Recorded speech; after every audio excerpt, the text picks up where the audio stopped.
Bonjour Madame Nejla, donc voici, je vais essayer de faire la présentation sur la partie portable. Maintenant, quand vous disposez, c'est votre environnement réellement, supposons que vous y êtes sur votre portable et vous avez installé l'application Google Classroom.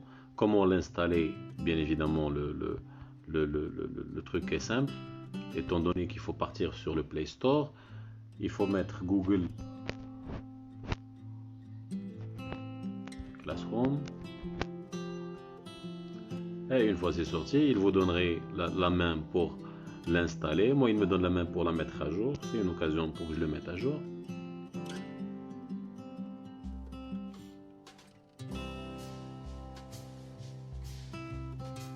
Une mise à jour de la fête du travail du 1er mai. Donc, espérons qu'elle soit bonne et qu'elle donne plus de possibilités. Et la voilà. Une fois l'application Classroom installée,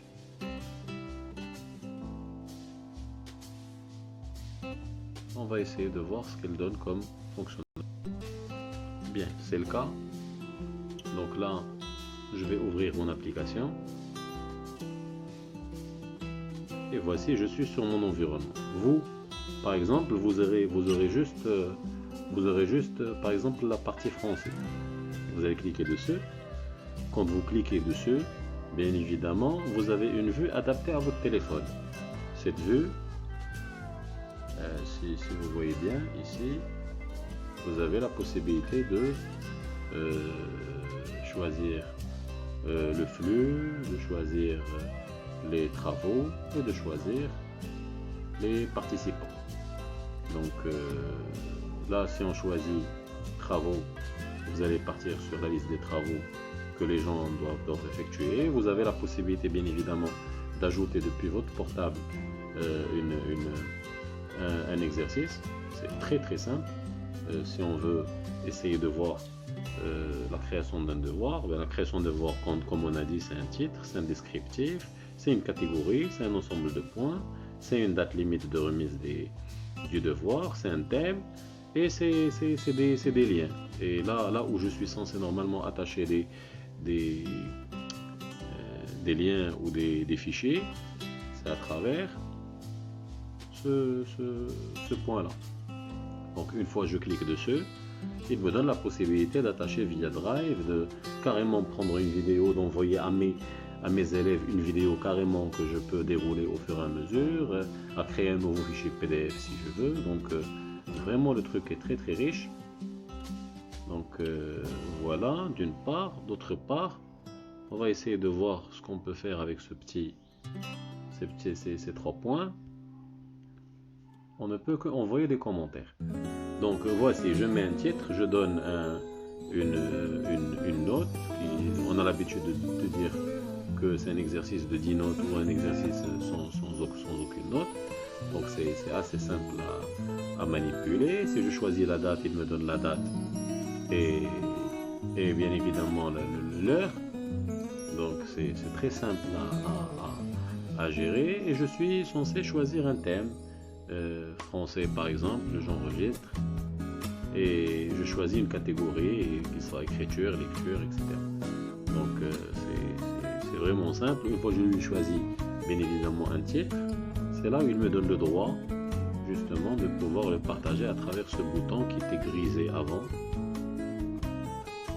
Ce bouton était grisé, donc là il devient blanc et il me donne la possibilité de lancer mon devoir. Et une fois le devoir lancé, bien sûr il est reçu de l'autre côté par tous les élèves qui sont inscrits et ils peuvent faire leur devoir et envoyer leur réponse. Pour ne citer que ça. Maintenant c'est sur un environnement donné. Je vais essayer de faire de même. Je vais pas enregistrer ce charabia. Je repars sur un autre téléphone qui va simuler la connexion d'un élève et on reviendra pour voir comment on va répondre à cet élève s'il effectue ses travaux. Merci. Bien, donc là nous sommes sur le téléphone de l'élève qui est censé se connecter à son environnement Classroom. Et une fois connecté à son environnement Classroom, je sais pas, je suis connecté avec quel utilisateur, oui, c'est ça. Donc il est connecté à Classroom et il va partir à un exercice de français, n'importe lequel. Il va partir sur travaux. Il va partir, je sais pas moi, sur, on va dire, un exercice de dictée. Exercice de dictée, il lui demande par exemple de faire la dictée d'un paragraphe de ce troisième épisode. Donc il est censé le lire, le donner à son papa va simuler une dictée, et une fois la dictée enregistrée sur un tableau ou sur une feuille, dans ce cas, l'élève, lui, il va cliquer sur cette petite fléchette pour ajouter la pièce jointe. Ajouter, ça peut être une vidéo, ça peut être un fichier carrément, comme ça peut être une vidéo que le papa prend au fur et à mesure. Ça peut être une vidéo. Donc, ça va être une vidéo que le papa va prendre au fur et à mesure, tap, sur le cahier de l'élève.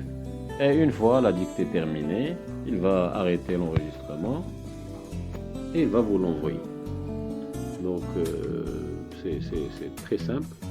On va essayer juste de simuler cette vidéo. On va prendre une vidéo.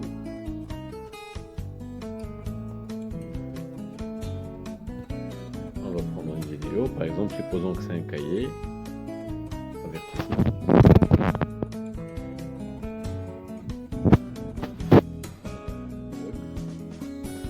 C'est toujours un problème.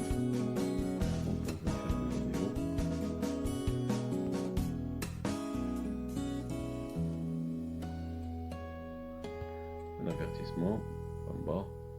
Faux. Comme je peux vous envoyer par exemple un fichier.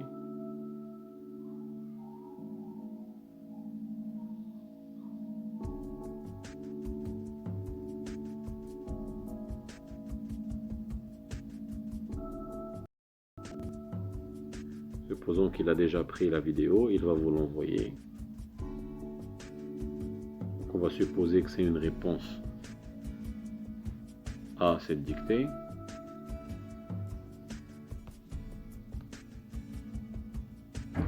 Une fois c'est le cas, je termine à papa et je vais. Une fois c'est le cas, il va rendre son devoir. Il va l'envoyer.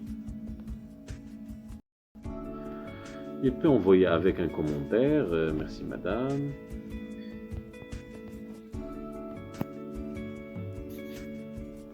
Bien sûr, une fois, là, on va arrêter cet enregistrement pour reprendre le téléphone. Téléphone, justement, je vais recevoir des notifications qui me disent que la personne a bien fait un devoir de dictée. Donc quand je pars sur le devoir de dictée, je peux l'ouvrir. Et quand je l'ouvre, je trouve qu'il y a, c'est pas moi, une écriture sur un cahier. Et là, je vais lui donner une note telle que je vois, telle que je l'estime. Et je peux lui répondre pour dire c'est moi, par exemple. Et j'envoie cette note, et le tour est joué. L'élève il a reçu, la note est bien faite, et tout le monde est satisfait, et ça nous a pris 2 secondes. J'espère que j'ai pu faire le tour, et que si vous avez des questions, je serai à votre disposition volontiers. Merci, salam alaikum.